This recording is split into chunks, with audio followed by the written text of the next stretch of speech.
चुनाव से पहले आप कहते हैं फिरका परस्त ताकतों को रोकना है, कांग्रेस के खिलाफ बोलते हैं, तेजस्वी तमाम लोगों के खिलाफ आप बोलते हैं। फिर उसके बाद देखा जाता है कि ठीक है आपके साथ वो गठबंधन भी नहीं करते, लेकिन फिर देखा जाता है आप उनके साथ ही मंच साझा करते हैं, समर्थन देते हैं और एक दूसरे की तारीफ भी करते हैं। तो फिर ये दोहरा रवैया नहीं है? चुनाव से पहले कहे फिरका परस्त ताकतों के साथ दोहरा रवैया नहीं है।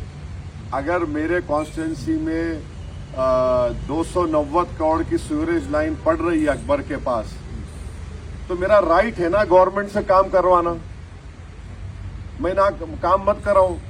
अब मिसाल के तौर पे मालेगांव में पावरलूम इंडस्ट्री है। मालेगांव में वो पावरलूम इंडस्ट्री के लोगों को मैंने वादा किया था कि तुमको ले जाकर मिनिस्टर के सामने बिठाऊंगा। उन तमाम को मुफ्ती इस्माइल साहब के साथ बुलाकर, उनके मिनिस्टर है गिरिराज, उनसे टाइम लिया।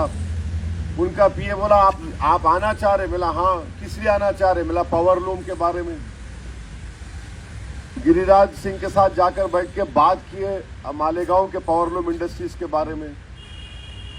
आप बिलीव नहीं करेंगे, 2 घंटे हम लोग बात किए। अब हमारे जो दूसरे अल्ट्रा सेक्युलर लोग हैं, देखिए ओवैसी गिरिराज के साथ बैठ गया। अरे नहीं बैठूं तो क्या करूं मैं? पावरलूम का मसला है ना, और सिंगल पावरलूम तो वहां पे 3 लोग 4 लोग काम करते हैं। इतनी डिटेल बातचीत हुई। अब उसका नतीजा निकलेगा नहीं निकलेगा अलग बात है, बट मुझे बात तो करना है ना भाई, लोगों से काम तो करवाना है ना। अब 290 करोड़ की सीवरेज लाइन सैंक्शन हुई। एक 900 करोड़ का फ्लाईओवर का काम रुक गया था। उस सीएम को जाके बोला मैं, सर दीजिए हमको 300 करोड़ दिए। फिर रोड वाइडनिंग का काम मेरे पास कॉन्स्टिट्यूंसी में रुका हुआ था मेरे, उनसे 500 करोड़ रुपए लेके रोड वाइडनिंग का काम शुरू करवाया। एक बात याद रखिए, ये क्यों हो रहा है? अब इसका जक्सटोपोज करिए आप। एक एमएलए है, उसका मुख्यमंत्री है, तब भी ओखला में पीने का पानी नहीं है। एक एमएलए है, उसका मुख्यमंत्री है, कचरा साफ नहीं होता है। ये इसको बोलते कि आप अपना काम करा रहे from a power of strength.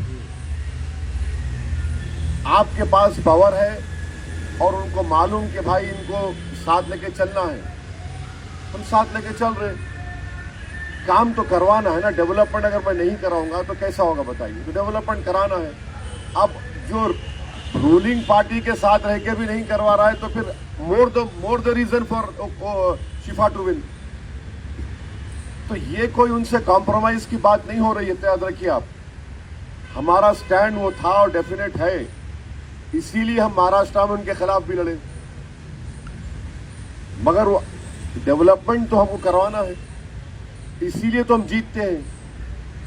ऐसा नहीं है कि इतने सालों से जीत रहे हैं तो खाली भाषण पे नहीं जीतते हैं, होगा वो भी एक रीजन, बट जमीन पे तो काम तो करवाना है ना।